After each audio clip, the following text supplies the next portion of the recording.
Welcome to the What's New webcast series for SOLIDWORKS 2011. My name is Bill Mitchell. This webcast is going to cover what's new for Assemblies in SOLIDWORKS 2011. So we'll go ahead and jump right in. The first thing that is new for Assemblies is the ability to have assembly features like fillets and chamfers, similar to what has been in previous releases with holes and whole series. The assembly features allow you to create fillets and chamfers in the context of an assembly and then have those features propagate down to the part files. And so when they propagate down to the part files, the prints for those particular parts can reflect those assembly features, and then at any time you can separate the feature from the assembly to make it completely a separate feature like you would create on your own. Another new feature for assemblies that we're going to cover kind of in the same file set is the addition of weld beads. In previous releases, SOLIDWORKS 2010 and back, the weld bead functionality was fairly limited, and it only allowed you to create a certain amount of weld beads, and then the weld beads themselves were part files, which kind of got to be a little bit big on the assemblies and was just difficult to use. So in SOLIDWORKS 2011, they've added a new feature for weld beads, which creates the weld bead, gives you more flexibility, and then also is easier to work with in large assemblies. So with that said, let's go ahead and switch back over to SOLIDWORKS and get started.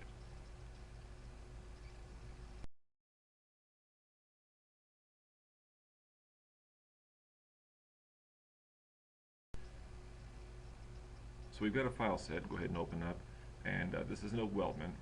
And in one of the previous webcasts, we covered the addition of the weld tools for parts. I'll go ahead and cover that briefly again, just as a refresher, since this is a separate webcast. But the first thing we're going to cover is the ability to do assembly features. So I'll go ahead and zoom in to a part, and we'll take a look at this. This is a part within this top level assembly, and then this component is part of the cantilever frame. So these are two separate components. If I come up to my assembly features, you'll notice I have fillets and chamfers. So I'll go ahead and add a chamfer, and I'll give it a value of maybe 1 millimeter with 45 degrees. So now rolling down a little bit, rolling down to the bottom of the screen is a feature scope, and I have a checkbox that says propagate features to parts. So if I check that, what that's going to do is allow me to create the feature in the top level assembly, but then I'll have an in-context feature in my part file. So I'll go ahead and leave that checked for this round. I'll select that edge.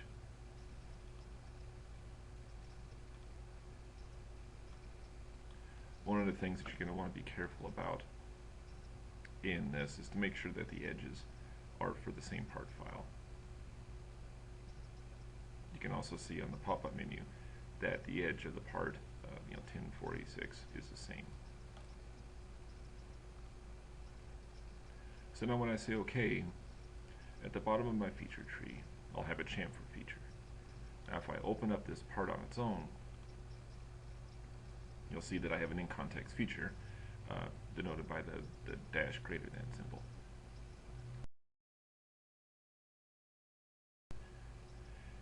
At any time I can go ahead and make this independent. If I right click on this and make that independent, that's going to make that part separate from the other features, or make that just a standalone feature. Or if I want to edit it, I need to edit it in context. When I edit in context, that takes me back to the assembly, and then it brings up the edit chamfer dialog box. So this feature, again, the assembly feature, is for fillets and chamfers. Some of the other things that you can do is simple holes, cuts, those type of things, which you've been able to do for several releases. But 2011 does introduce the addition of chamfers and fillets as assembly features. The next thing I'm going to go ahead and cover is the addition of the weld beads. So if I go into a weld bead, the first part is I'm going to create a weld path, and it asks me for a weld selection. One way that I can do this is select two faces, and notice that it gives me this magenta line here. Go ahead and make this a little bit smaller. And then I've got some options. I can do tangent propagation, which is going to run that all the way around the part, or I can also select all the way around. Tangent propagation in this instance, because I need to have it go around the tangency on this part.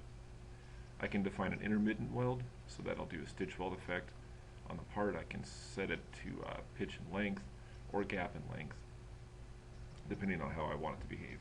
I can also customize my weld symbol. So notice that all the rounds are already selected.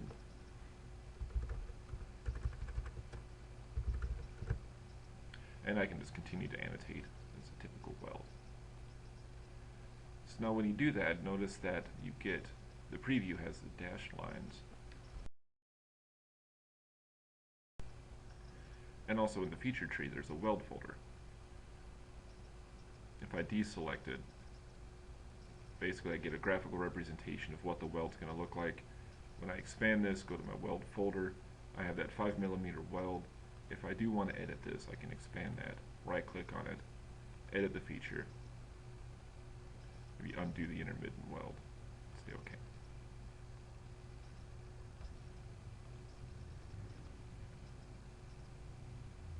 If I right click on this, go to its properties, one level up, go to properties.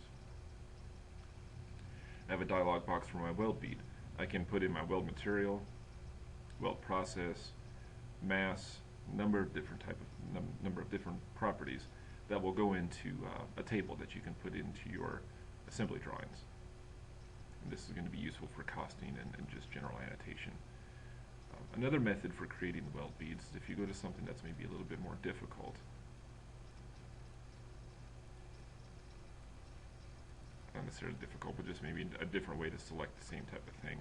If I come to my assembly features and do a weld bead, I can create a new weld path using the Smart Weld feature. And this works a lot like power trim in a sketch, where if you just draw across your items, see all around, and then I can dynamically select areas.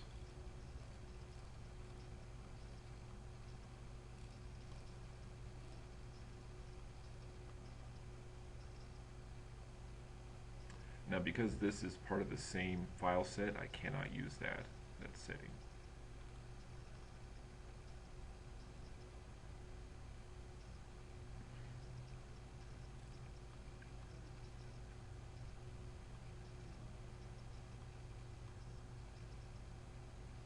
So you can see you can quickly make these welds.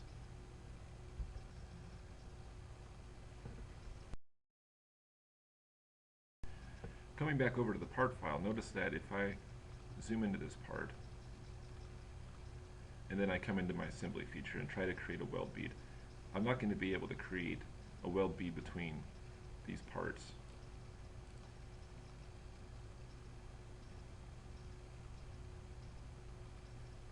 As soon as I try, it says invalid selection. The two face sets of an assembly cosmetic weld must be from different top-level components. So even though the preview comes up and looks like it's going to work, it does prevent you from creating that weld bead. If you wanted to create that weld bead, you would need to do that at the part level. So I'll go ahead and edit that part.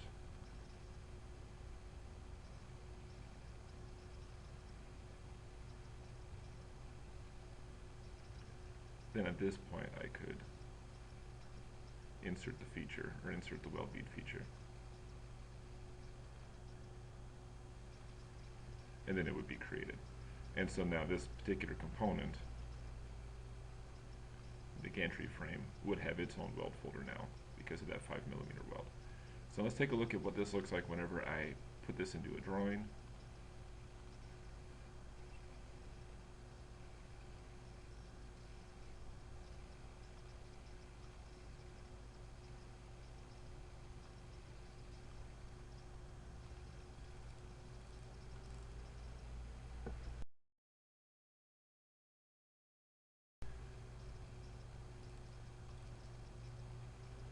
If I go to annotation, model items, I don't want to bring in my items marked for drawings, but I can bring in my weld beads. So I'll select my weld symbols and then my weld caterpillars.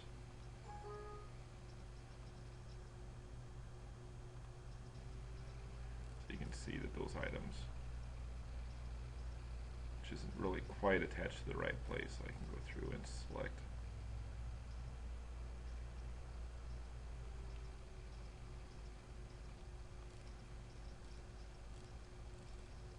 And these are also all the way around. So that's a quick way that you can put in those annotations within a drawing. The point in illustrating that is that it does show the weld beads as annotations. As you create them, they do get attached. And these serve as the same type of annotations that you would put on any other model item.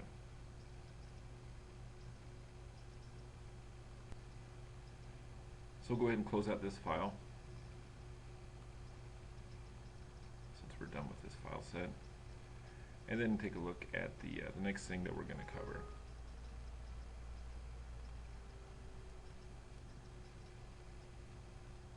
So the next thing is going to be assembly visualization. Assembly visualization is something that SOLIDWORKS added in 2010, and this is a way to kind of graphically group similar items based on your file properties. You can add color, custom formulas for things like total cost, a lot of bill of material type functionality. And then in 2011, what they've allowed you to do is add multiple columns and allow you to sort on those columns. And then you can also save the assembly visualization as a display state. So coming back over to SOLIDWORKS, let's go ahead and take a look and add an example file.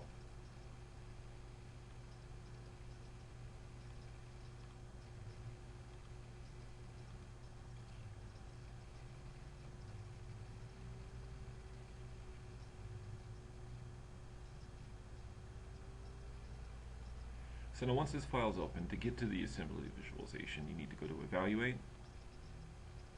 and then select Assembly Visualization. So that goes through and analyzes the model and lists the file properties.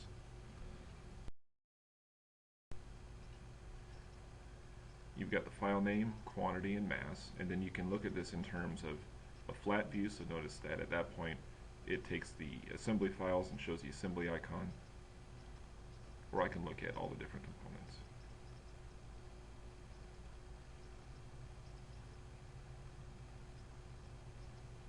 I can also look at the value bars for which items are the biggest contributors.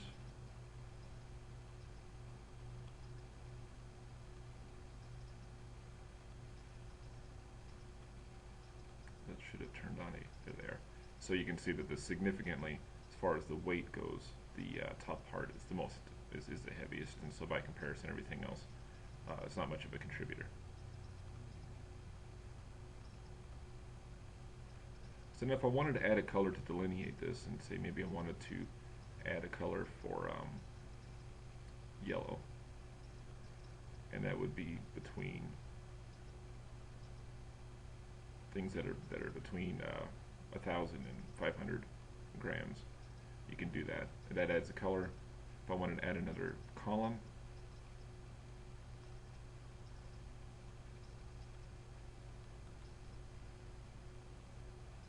I can add another column, or I can edit the column, use a formula, and say perhaps that I want the cost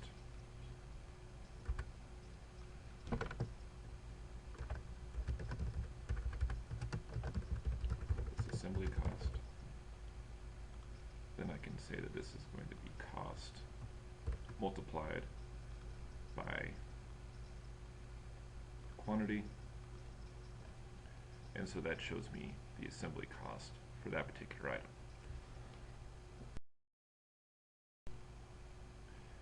If I want to save this, I can select on the menu, save it as a display state for future reference, or I can also save this as a spreadsheet, text file, CSV, or PDF. And I can do this as far as top level only, parts only, or I can do it as far as indented material as well. So that's what's new in the assembly visualization tool. We'll go ahead and close out the file and take a look at our next line item. The next thing we're going to cover is Defeature for Assemblies. Defeature exists for both assemblies and part files, and what the intent of the tool is that it removes details and allows you to save those details out to a new file. So if you've got a detailed assembly that has a lot of components that you're going to send somebody, maybe a customer, but you don't necessarily want them to have all the internal components, you can use Defeature to quickly strip those items out of an assembly file. So we'll go ahead and take a look at another SOLIDWORKS model. Take a look at how this tool works.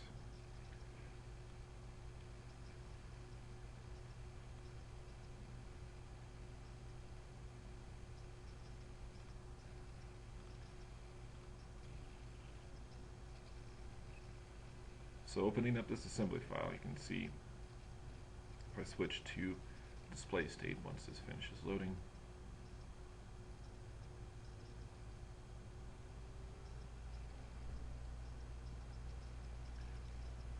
I've got a display state that just shows all the internal components, so I may not necessarily want to send those items to a user or to another company, maybe because it's proprietary or it's just a lot of overhead that doesn't really necessarily bring value for what their needs are.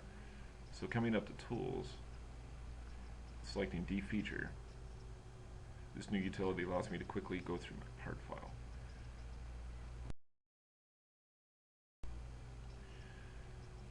I can select internal components by percent of the size of the assembly, or I can select them directly on the screen. For this example, I'll just select the internal components.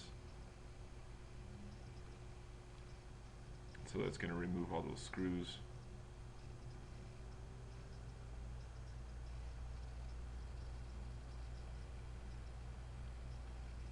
I can add exceptions to this. If there are items that the filter caught that I want to add an exception for, I can select those items here. Selecting Next takes me to step 2.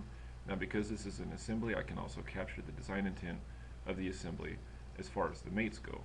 And the way that I do that is I create groupings. So for example, in this assembly, these 3 items would be part of one mate group. And then I could select the shaft and the 2 output shafts. Coming to my mates, you can see that it captured the mates that are relevant to those 3 groups of parts. And then I can proceed. So now what this does is that whenever I save my assembly file as a new file, it'll retain those mates for me so that the assembly file, the resulting assembly file, would be functional for the target user. I can designate features to keep. So for example, it's found these items are going to be, it found those automatically as far as the features to keep. I can also select these mounting holes because those would be relevant.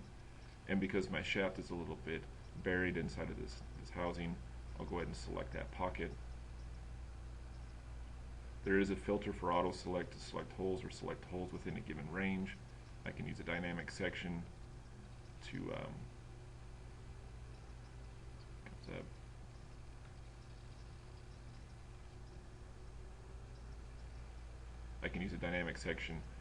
select internal features if I wanted to do that as well.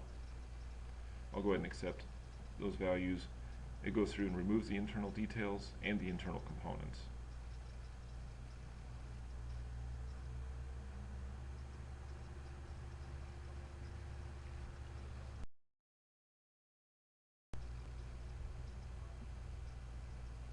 I can also further select more items to remove. For this instance, I'm just going to go ahead and proceed. Now I've got 3 options at the end of this. I can save the model, which is my, if I rotate this, you can see that these 2 are tied together. This is my resulting model. This is my original model. You can see that it removed the holes on those bosses and simplified it. And I could further simplify this if I wanted to. But I can save this as a separate file. I can publish the file to 3D Content Central, or I can just store it for future reference if I'm not quite done, but I did want to create a kind of a benchmark as far as how to simplify this model. I could do that. I'll go ahead and just accept the default.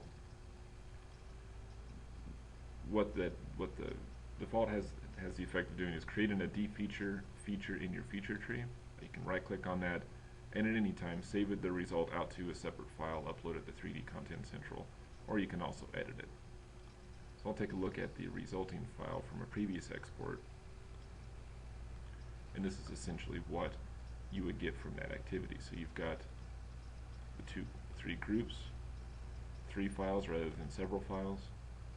The mates have been retained, so I've got a gear mate, hinge mate, and notice that this part still moves when I move this shaft.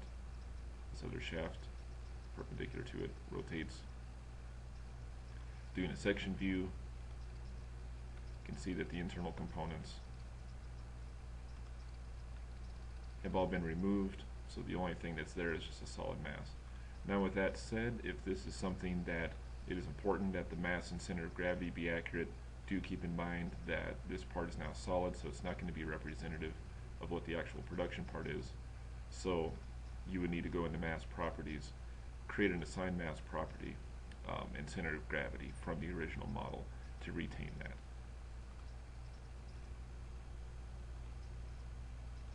Go ahead and close these out.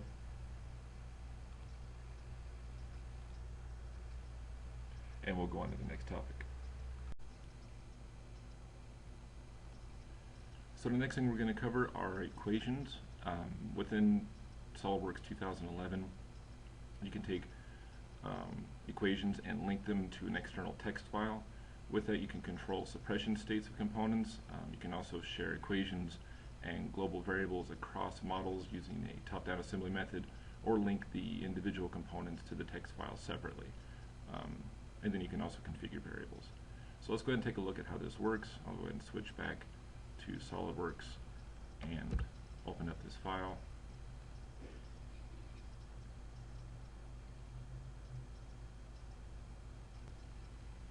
So looking at the file, you can see that in the equations folder you have a dash greater than, which is indicating an external reference. If I expand that, you can see that I've got some global variables. You have a globe that says width, length, jockey wheel, which is this item on the assembly, and then some drive patterns and so on. So if I right click, edit equation, you can see that down at the bottom there's a new link or new menu item that says equations, and it shows where the equation file is. If I need to link those, or if I need to import them, I can select import, and then that brings up a dialog box of where you can link to that external text file. So I'll go ahead and open up the text file, and you can see that the variables width for the layout sketch is calling out the width variable. Width variable links back to this text file, as does the length and the jockey wheel. The 1 in the jockey wheel is indicating unsuppressed. A 0 would be suppressed. So it's basically just a binary switch. So if I go ahead and change this, I'll say that I'm going to make this 2800. Save that. You notice that as soon as I come back, or as soon as the change is updated, there's a rebuild icon on the equations. If I do a Control Q to rebuild, that updates the width variable to 2800 and also updates the width of the sketch that's driving that weldment. Likewise, if I come back to my text file and switch jockey wheel to 0, switch that back to 1800, save it,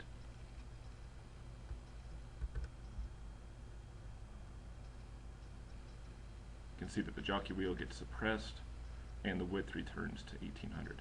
So again, this is something that you can edit, and the way that the logic on this particular model works is that it links the width, length, and jockey wheel variables from the text file, and then there are equations linked to the layout sketch that reference those variables.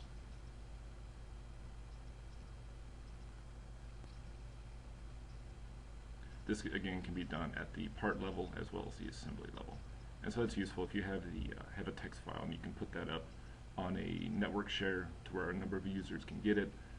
Those variables can be controlled, drive a lot of different models, and kind of standardize where the information is coming from. Some of the other differences, or some of the additions in 2011, is the ability with interference detection in an assembly. You can ignore hidden bodies now. Previously that wasn't the case. And then due to the improved interference detection programming, it might find interferences that were previously missed due to software changes, the way that the code was written. So in order for those interference detections to be detected, you would have to go back in and do an interference detection on an assembly.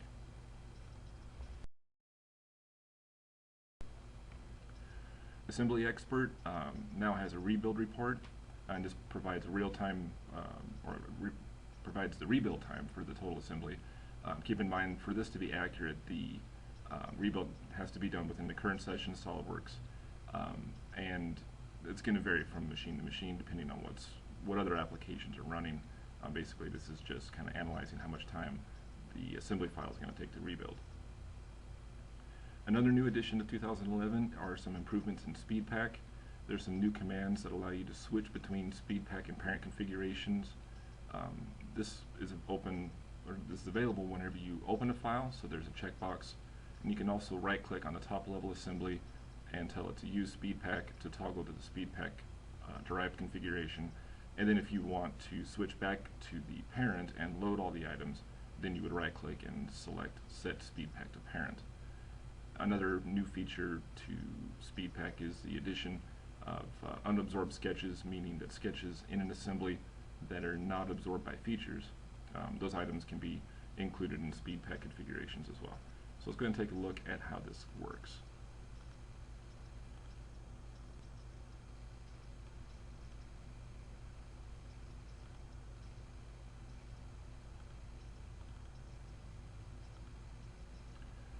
So on the Open dialog box, I can directly select Use SpeedPack,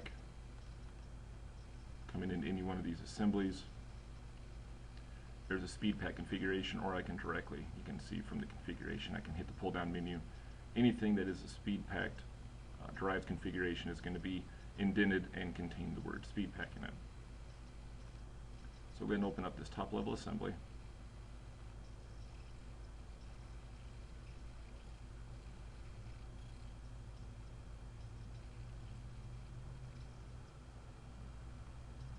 So if a SpeedPack assembly is loaded and the SpeedPack itself is out of date, there will be a warning thrown, and it tells you SpeedPack is out of date. So that's a good indication that maybe a change has been made. As in previous releases of SOLIDWORKS, whenever you have a SpeedPack configuration, as you move your mouse cursor over the items, you can see that the items that are ghosted, that are not loaded in the memory, become invisible wherever your mouse cursor is, and then the things that are loaded or are selectable remain visible. Over in the feature tree, you have a number of different assemblies, and you can tell by the icon that those are SpeedPack subassemblies.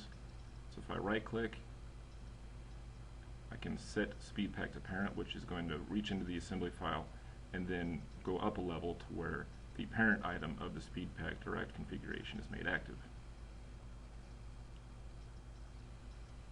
So now once that's toggled, the icon changes, can expand that and show all the different subassemblies and parts within this configuration. And now whenever I move my cursor over that, you can see that those items are actually now selectable because they're loaded into memory. I can toggle this again and say Use SpeedPack until that it's out of date, which is fine.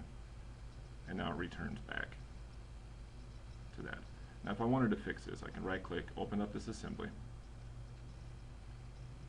switch back to the configuration tab, right-click, and tell it to update SpeedPack.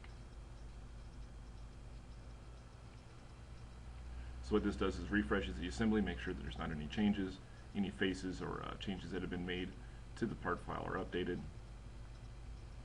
Notice that the only thing that's really available in the feature tree are some planes.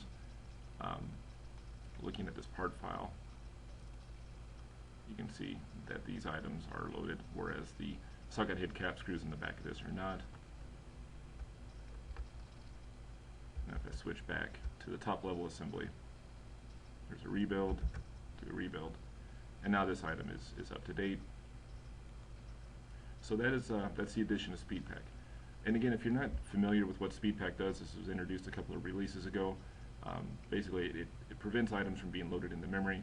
You can send a SpeedPack subassembly to somebody, or an assembly file, to another user without having to send all the components. And so basically what they would get is the assembly file with whatever faces, bodies are included or sketches are included in that speed-packed subassembly, and they wouldn't require all the underlying components. It's a good way to send a subassembly to another user without having to reveal all of the inner details of that assembly file.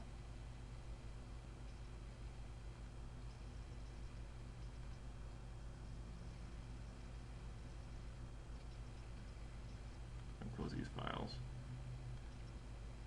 and proceed. So some of the additions to mates, replace mate entities. Whenever you do replace mate, a pop-up toolbar becomes available when replacing mates. Previously it was only available when replacing the components was involved.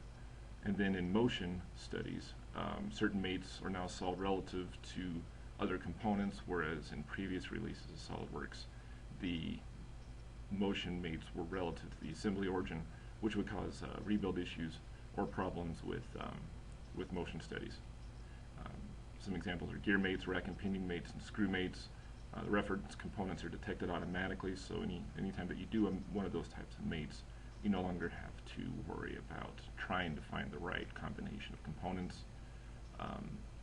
And then linear coupler mates are also, the appropriate references are automatically selected in the mate property manager. So that about does it for what's new for SOLIDWORKS 2011 as it relates to assembly files. Some of the other webcasts that are going to be coming up are Enterprise PDM, as of this recording, in Enterprise PDM, CircuitWorks, and PhotoView 360 should be available in short order on our website. Thanks for watching.